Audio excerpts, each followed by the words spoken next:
Today we will delve into the fascinating universe of the banteng, scientifically named Bos javanicus, a species of wild cattle that inhabits the rich and dense landscapes of Southeast Asia.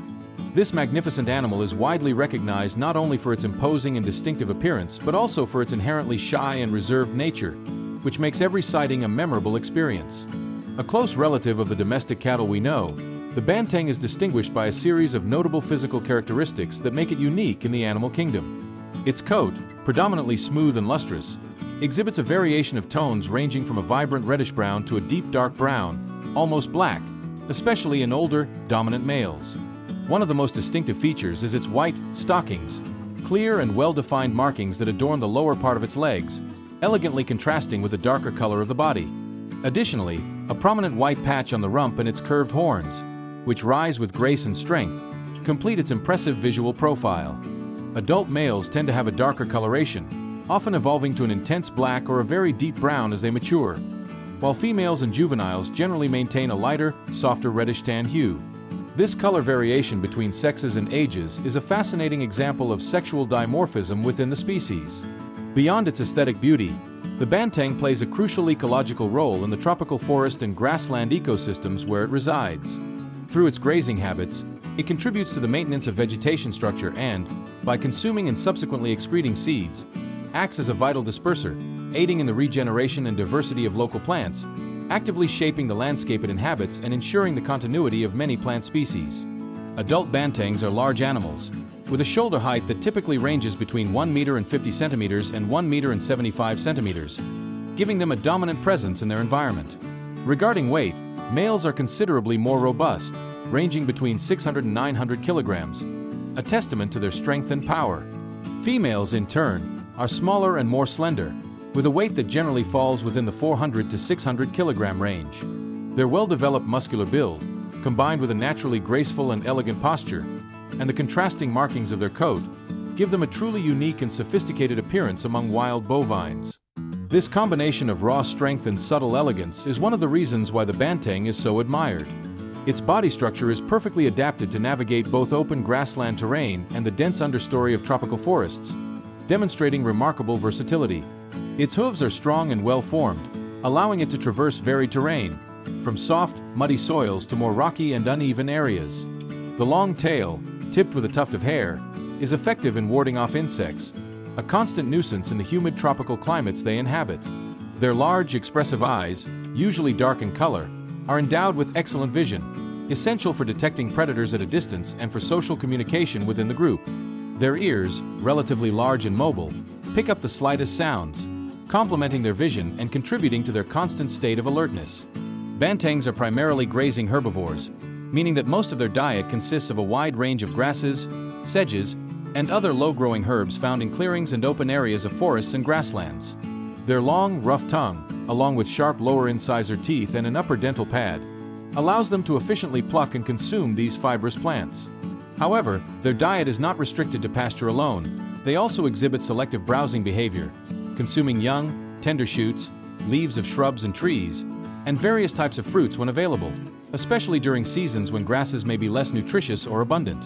This dietary flexibility is a crucial adaptation for survival in environments that experience significant seasonal variations in food availability. In seasonally dry forests, for example, where undergrowth may be scarce, bantengs are often observed visiting riverbanks or flooded clearings to feed on aquatic grasses and sedges, which remain green and nutritious longer due to moisture. This ability to exploit food resources in both open grasslands and the forest understory, and even in semi-aquatic environments, demonstrates their remarkable ecological adaptability. They spend a significant portion of their day feeding, alternating periods of grazing with periods of rumination, a digestive process that allows them to extract maximum nutrients from cellulose-rich plant matter. Water is also an essential resource, and bantengs require regular access to fresh water sources, especially in hot climates.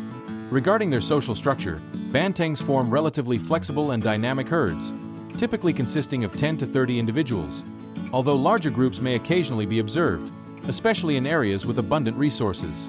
These herds are often led by an older, experienced female, the matriarch, who guides the group in search of food, water, and shelter, and makes crucial decisions for the safety and well-being of the herd. Herds may consist exclusively of females and their calves, or they may be mixed, also including subadult males. Mature adult males, on the other hand, tend to lead a more solitary life, roaming alone or forming small bachelor groups outside the main mating season. These male groups have their own hierarchies, established through dominance displays and non-lethal confrontations. The mating season, known as the rut, usually coincides with the rainy season, a period when food availability is higher, providing better conditions for gestation and the subsequent birth and development of calves. During this period, dominant males establish small temporary territories, which they vigorously defend against rivals. They court females through a series of ritualized behaviors, including deep, resonant vocalizations, mud wallowing to accentuate their size and power, and displays of strength such as horn clashing with other males. These confrontations, though impressive, rarely result in serious injury, serving more to establish dominance and the right to mate. After a gestation period of approximately 285 days, a little over 9 months, females give birth to a single calf. The newborn calf is able to stand and follow its mother within a few hours of birth but remains vulnerable. The calf is nursed and zealously protected by its mother for a period of up to 6 months, or even longer, during which it learns essential social and survival skills by observing and imitating older members of the herd. In their native Southeast Asian forests, bantengs, especially young calves, older or weakened individuals, face the constant threat of formidable predators. Tigers, with their strength and cunning, are perhaps their most significant predators, capable of taking down even adult bantengs. Leopards, though generally preferring smaller prey, may also attack calves or debilitated animals. Dholes, or Asiatic wild dogs, hunt in coordinated packs and can pose a serious threat, wearing down and isolating their prey. Large reticulated pythons, though less frequently, have also been documented preying on banteng calves. In certain parts of Java and Bali, where bantengs frequent watercourses and pools, crocodiles may ambush calves approaching to drink. This constant predation pressure has shaped the vigilant behavior and cohesive social structure of bantengs, where group safety is paramount. In contrast, in Australia, where feral banteng populations have established themselves after past introductions, the predation scenario is different. There, dingoes and feral dogs represent the primary predation threat, mainly targeting the youngest and most vulnerable. In addition to natural predation, vehicle collisions also account for significant mortality in these non-native populations, especially in areas where roads traverse their habitats. The absence of large predators like the tiger in Australia has allowed these feral populations to grow more unhindered than in their native areas. Robust fossil and genetic evidence suggests that the banteng lineage diverged from other wild cattle approximately 1 million years ago, during the Pleistocene, a period of significant climatic and evolutionary changes. This long evolutionary history has allowed them to develop unique adaptations to their specific environments. Formerly, their distribution was much wider, encompassing vast expanses of mainland and island Southeast Asia. They roamed from the forests of Myanmar, through Thailand and Malaysia, and extended to the Greater Sunda Islands, which include Borneo, Java, and Sumatra.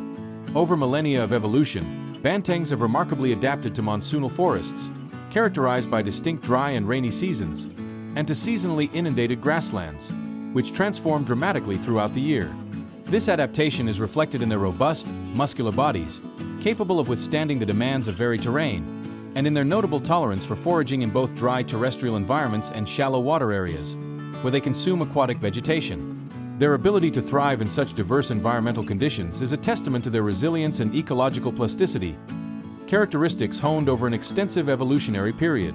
Their genetic relationship with other wild cattle, such as the gaur and kupri, and even with domestic cattle, Bos taurus and Bos indicus, continues to be an important field of study, revealing complex histories of migration, hybridization, and speciation in the Asian region. Currently, native bantengs survive in fragmented and scattered populations across Myanmar, Thailand, Cambodia, Vietnam, Malaysia, and Indonesia, including the islands of Java and Borneo.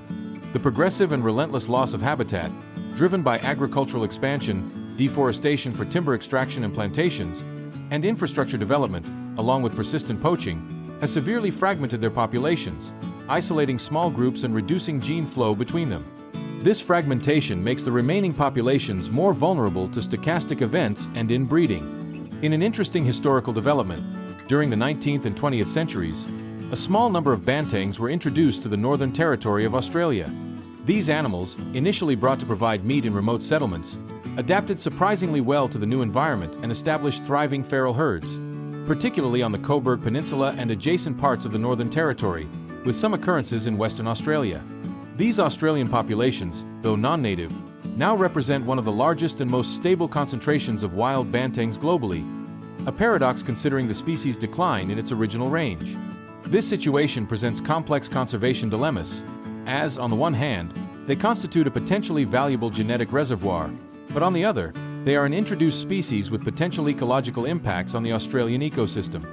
In the cultures of Indonesia and other Southeast Asian nations, the banteng holds deep and multifaceted symbolic value. In Java and Bali, islands where its presence is historically significant, bantengs have been domesticated and are highly respected as robust and hardy work animals, used in agriculture, especially rice cultivation, and for transportation. Their strength and endurance make them valuable partners for rural communities. Beyond their practical utility, the banteng features prominently in traditional art, folklore, and local mythologies, where it is often depicted as a symbol of indomitable strength, abundant fertility, and resilience in the face of adversity. These artistic representations can be found in sculptures, paintings, textiles, and in oral narratives passed down through generations, reflecting the deep cultural connection between people and this majestic animal. Its image evokes power, vitality, and the very essence of the wild. In a more modern context, the cultural importance of the banteng has transcended to the political sphere. The banteng was adopted as the symbol of the influential Indonesian Democratic Party of Struggle, PDIP, one of Indonesia's largest political parties. This choice reflects not only the cultural and national importance of the animal, but also seeks to associate the qualities of strength, resilience, and connection with the people that the banteng symbolizes with the ideals and aspirations of the party. This adoption underscores the iconic status of the banteng in Indonesian identity. Regarding its conservation status in the wild, native banteng populations face an uncertain future. Current estimates suggest that there are fewer than 8,000 individuals across their entire natural range, an alarmingly low number that has led to their classification as endangered by the International Union for Conservation of Nature, IUCN, on its red list of threatened species. The main threats driving this decline are multifactorial and interconnected. Illegal hunting, both for its meat and for the trade in trophies such as its horns, continues to be a significant pressure. Habitat fragmentation and destruction, due to the conversion of forests into agricultural land, monoculture plantations like palm oil, unsustainable logging, and urban expansion, reduce the living space available for bantengs and isolate populations. Competition for resources, such as pasture and water, with increasingly numerous domestic livestock, also poses a considerable challenge and can lead to the transmission of diseases from livestock to wild bantengs, to which they may have little or no immunity. In stark contrast to this precarious situation in Asia, the feral population in Australia is considered stable and, in some areas, even growing, with estimates exceeding 5,000 individuals. This Australian population, though existing outside the species' natural range, paradoxically constitutes one of the largest wild banteng populations globally. However, this situation presents complex conservation dilemmas, including its impact on the native Australian ecosystem and questions about its genetic purity and potential use in conservation programs for Asian populations. Conservation efforts for the native banteng focus on several strategic fronts, aiming to address the multiple threats the species faces. Strict habitat protection is fundamental, involving the creation and effective management of protected areas, such as national parks and nature reserves, which serve as crucial refuges for remaining populations. Notable examples include Ujung Kulon National Park in Java, Indonesia, which is also a UNESCO World Heritage Site and one of the last strongholds of the Javan rhinoceros, and Baluran National Park, also in Java, known for its savannas that harbor bantengs. Robust enforcement of anti-poaching laws, through regular patrols, use of monitoring technology, and involvement of local communities in surveillance and reporting of illegal activities, is another vital component. Captive breeding programs have been established in various zoos and conservation centers, with the aim of maintaining a genetically diverse population and, potentially, providing animals for future reintroductions into the wild. There are ongoing and active discussions about the potential for rewilding, i.e., reintroducing bantengs to parts of their former range where they have been locally extirpated, or reinforcing existing populations with captive-bred or translocated individuals. The feral Australian population is often mentioned in this context as a possible genetic reservoir for future reintroductions, although this idea is complex and involves considerations of genetic adaptation, risk of disease introduction, and lineage purity. However, managing the delicate balance between species conservation objectives and environmental impact, especially in non-native habitats like Australia, remains a significant challenge that requires careful research, strategic planning, and international collaboration. The long-term survival of the banteng will depend on the continuation and intensification of these efforts, as well as the support of local communities and a sustained political commitment to protect this magnificent species and the ecosystems on which it depends. The journey to secure a future for the banteng is arduous but essential, reflecting our shared responsibility to preserve the planet's biodiversity for future generations.